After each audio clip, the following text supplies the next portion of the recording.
his workers and to me specifically.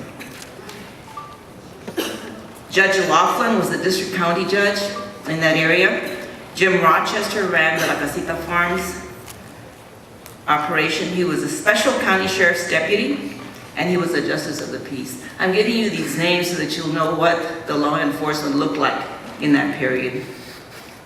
The sheriff was Roberto Peña, and the deputies really by and large were of Mexican descent. And Randall Nye was the DA, but he was also the grower's attorney. So the integration of the people who were in power, political power, and the people who had economic power was, you could just see the connections there. And so all of this was used to keep farm workers in their place, to continue paying them abysmal wages. And that's really what precipitated the strike in 1966. If you remember our history during that period, there was a lot of stuff going on in this country. Civil rights was happening. Martin Luther King was moving the civil rights movement in this country. And Cesar Chavez had started the Farm Workers Union in California. Many of the farm workers from Starr County migrated to California to work in the grape fields.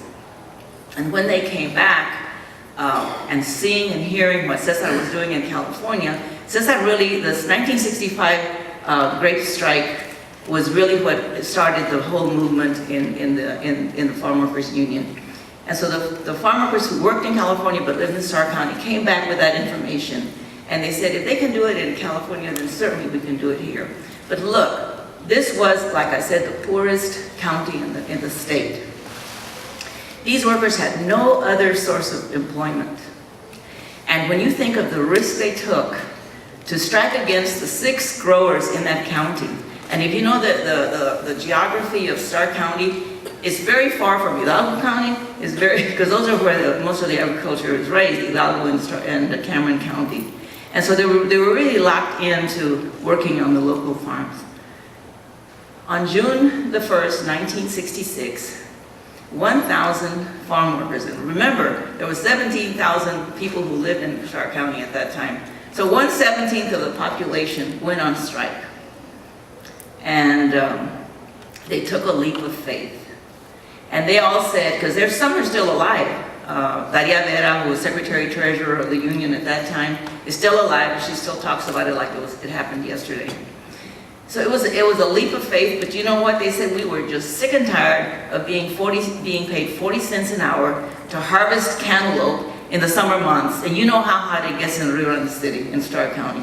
And so they were being paid 40 cents an hour to harvest these heavy things. And the way you pick cantaloupe is you bend over, cut it right, and then you throw it in a morral that you carry on your back. And you carry enough until you can't carry anymore, and then you go dump it in a wagon or in a trailer of some sort. And so it's heavy, and it's hard, and it's hot. And there was women, there was men, and there was children working in the fields. And so they just got sick and tired of it. And so they decided, with some organizing happened, because it wasn't a wildcat strike, there was some organizing that occurred. They decided to take the lead. And so on June the 1st, they had the strike. Every shed in Starr County was stopped. Every one of those sheds. And even though they always denied that nothing had ever affected them, it did in fact affect them. And so as soon as the strike started, on the very first day, Eugene Nelson, who was a union organizer who had come from United Farm Workers in California, was arrested by the Texas Rangers.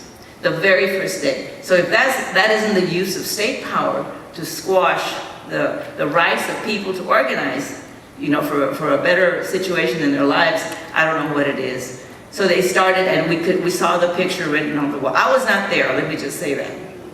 I was not involved in that strike.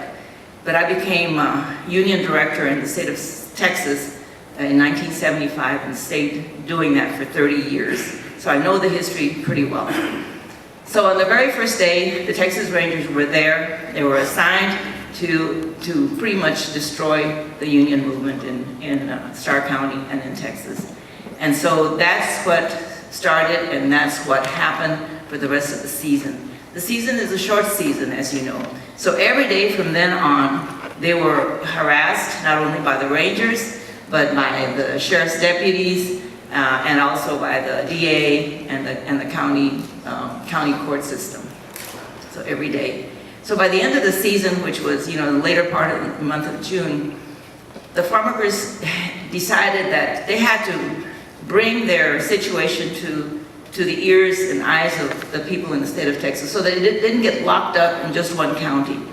And I know that the difference between getting information out of the valley into the rest of the state is very, very hard. There's like a desert in more ways than one about getting information from the valley to the rest of the state. I tried it many, many times, and it was like just speaking to ourselves in the lower Rio Grande Valley. We just could not get it out. So what happened was that they decided one day that they needed to take their message out. And so they started a march on July the 4th of 1966. You think of how hot it is on July the 4th in the summer in South Texas. You think about it.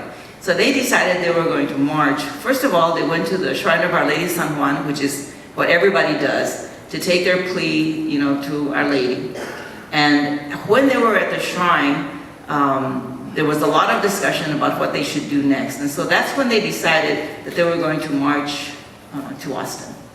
And so there was a group there was a group formed of about 70 people who decided they were going to march every day from the valley to Austin, Texas. And so the route was not a direct route. You know how you drive up here, you go get on 281 and you come north? Well, that wasn't the way they came, because their plan was not to get to Austin, but to get everybody in the valley to know what was going on.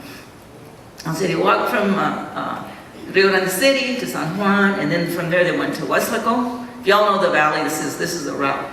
They went to Weslaco, and at every place, at that time, also your church history, Vatican II had just come out. And Pope John, who was a wonderful pope for us, talked about the options for the poor, and that the Catholic Church, should get on the side of people who are poor. And so at that time we had Bishop Medeiros, who had just been newly assigned to the archdiocese, to the diocese there. And so he would, in a very strongly worded encyclical, told the diocese there, and you obviously know that there's people on all sides of this issue down there. Catholics are on all sides of the issue. So he took a position there, because there's growers. The growers are Catholic. Many of the growers are Catholic. But nevertheless, he decided to stand on the side of the workers. And so he gave them support, and in every town across the valley and across South Texas, the Catholic Church was front and center, offering the people who were marching a place to stay, food, and all the necessities they needed to continue the march. And that was so helpful, because not only it helped them on their personal issues, but it also inspired them, because they knew that the church was on their side. It was very important, because they knew that the church was on their side. And so when they got to Weslaco, they were at St. Jude's, I believe. Then they went up to El Saedcouch. Then they went over to Raymondville, and then they cut across to Lynn, and then they went up to Falfurrias. In Falfurrias, there's a story in the Falfurrias Fact newspaper that they went in there to a little store that no longer exists and bought 18 pairs of shoes. And the workers tell me, and there's still some alive who marched, by the way, because there was a really young kids, a couple of teenage girls, who walked all the way with their father to Austin. And their father's name was Benito Trevino, and the girls' names were Herminia and Graciela. They were 14, 15, and in that age group. And so they still live and they still remember it. And so as they were walking, they talked about how hot the road was. And shoes at that time were not like our sneakers, right? There were those, I can't imagine how people would walk all those miles on those shoes that we had in the 60s. I can't imagine. Nevertheless, in Falfurrias, they bought 18 pair of shoes. And then they got over to Kingsville. And they had been told these horror stories about the King Ranch and what King had done and how they had taken the land from the Mexicanos. And they were so scared because they weren't sure what was going to happen to them there. But as they entered the big puertas, los portones allí, the cowboys invited them in to have food, and they had this. They talked about how wonderful food they were served under this big carpa. And from there they went to Kingsville, and if you know the leaders that were budding at that time, there was a number of them that came out of Texas A&I, a number of them, and they had a huge rally for them in Kingsville. They stayed at St. Martin's there at the church in Kingsville, and then they went on to Corpus Christi. In Corpus, the bishop there, Bishop Drury, gave them a mass at the cathedral. And just think about the importance of this. That every diocese, if you look at it, the Diocese of the Valley, the Brownsville, then you have the Diocese of Corpus Christi, giving them this welcome into their cathedrals and giving them their blessings. It's very, very important.